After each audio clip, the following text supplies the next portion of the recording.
and in me too. I'm kind of curious about any works you have in progress. So, is there anything you could share with us? Sure. So right now I'm actually working on an opera. I don't know if I told you that already.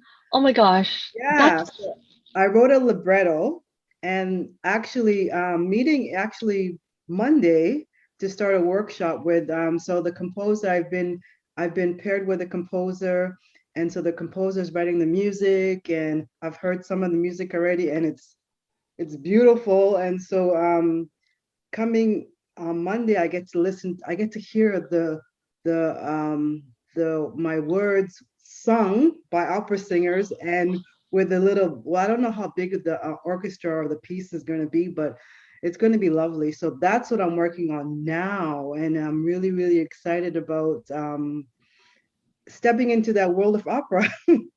It's really, really gratifying to, like, I was telling my composer the other day that when I heard my music, my words put to music, there's nothing that compares in writing a novel or writing a script with that moment of hearing your words put to music. It is so moving and so gratifying, so satisfying. It's wonderful.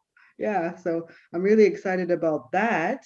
And I have my third novel is completed, so now it's sitting with some people up the street actually who just started a literary agency. They're saying they're loving it, so I'm waiting to hear when they're finished reading it. And that is a science fiction allegory that I wrote about climate change and race and really strange things and lots of sex. And yeah, it was fun writing that. But I finished writing that some time ago, so I'm just having a little well, yeah, I'm just having a little hard time having it find a place. So yeah, but I'm sure we'll find a place soon and I'll put it out into the world. Yeah.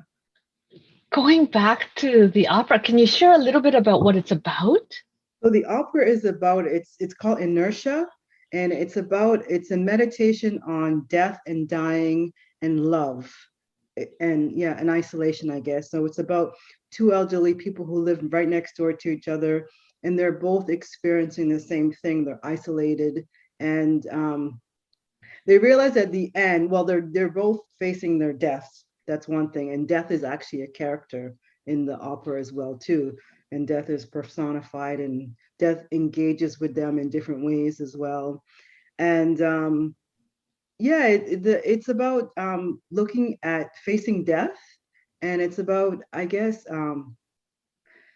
the isolation that we all face, and the inertia that we all face, and getting over that sense of isolation, getting over that sense of stagnation that a lot of us, face, and getting older in the society and how isolating that is. And that's essentially what it's about. So it's been really fun working through the process, and yeah.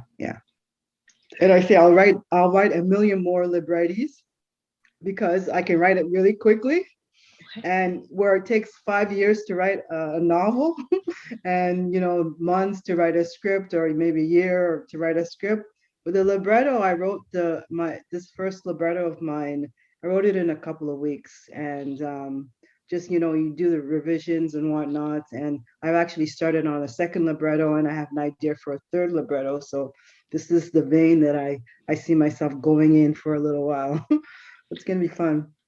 Wait, is this something that you've always wanted to do, or did you kind of land on it by chance? I sort of landed on it. It's not something that was in my radar that I thought that I can even think about doing, but I just by chance I was on vacation in Europe a number of years ago, and I just wrote. I mean, the libretto started off as a novel Oh, that I had started. It was gonna be my third novel. It was gonna be about inertia.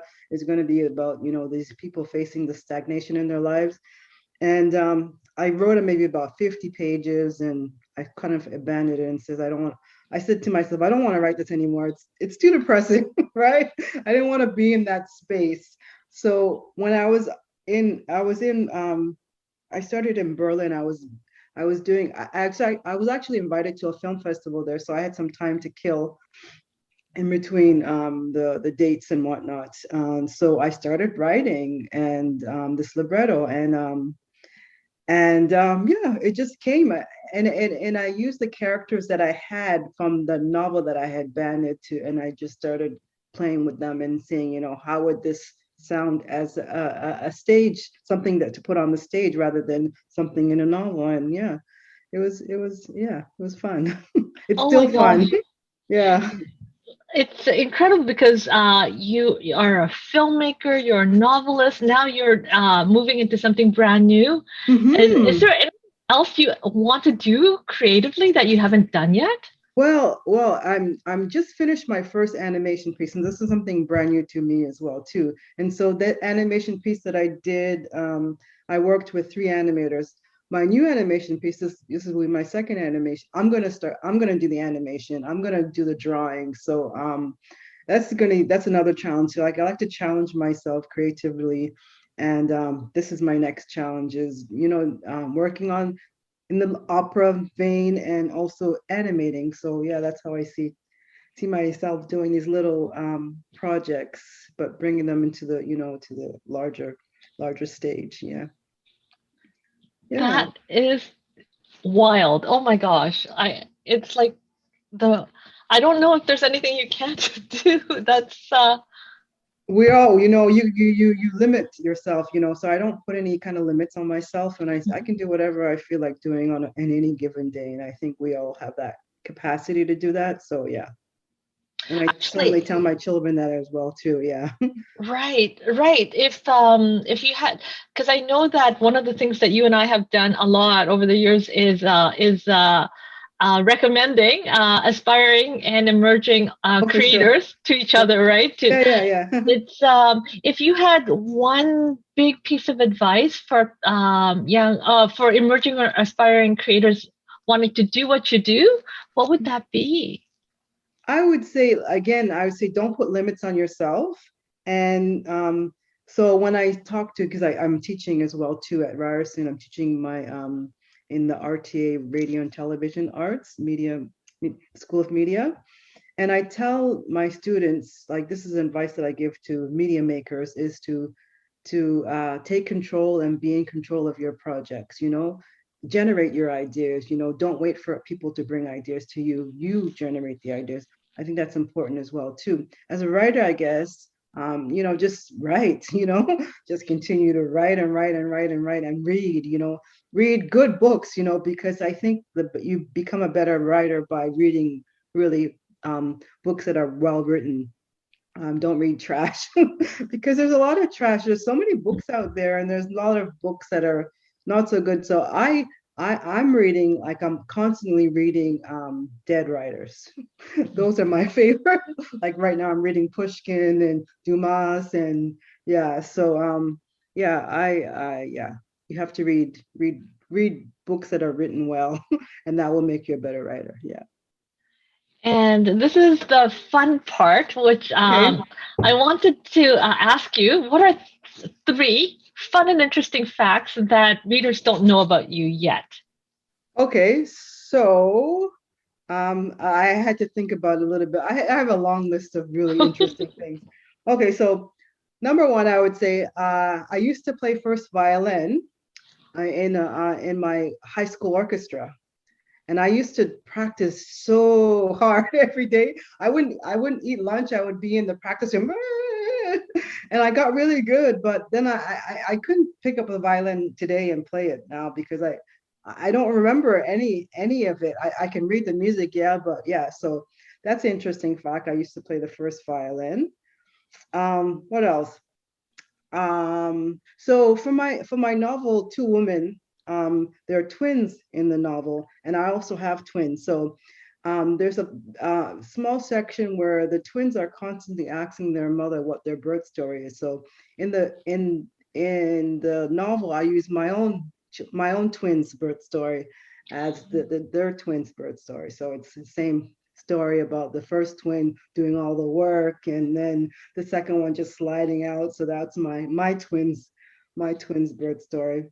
And what another thing? Oh, so another writing thing. So when I started, I used to be a part of a band. This is when I was like 20 or so. I used to be part of a band, and I recited my poetry for the very first time in public with this band. So it was a band that we did. It was like experimental music, but they would like play like background music, and the readers would read the poetry that we wrote. So yeah, so that was one of my first kind of forays, putting my writing work out into the public with a band. And I played saxophone and flute in the band as well too. So yeah, yeah. So yeah, those are interesting facts. I got a actually a long list of interesting facts, but those are three. That you asked for three. Yeah. It's fascinating how music and words seem to have always been a Yeah. part of, right, But since you were quite yeah. young. Yeah, and now it's all coming together in this operatic venue, operatic opportunity that I'm getting right now. And I'll be actually, I'll be actually I'm going to be the assistant director actually for the opera. So I'm looking forward to that as well too. Yeah. Oh my gosh, you'll have to absolutely keep us posted. Oh, for sure, for sure.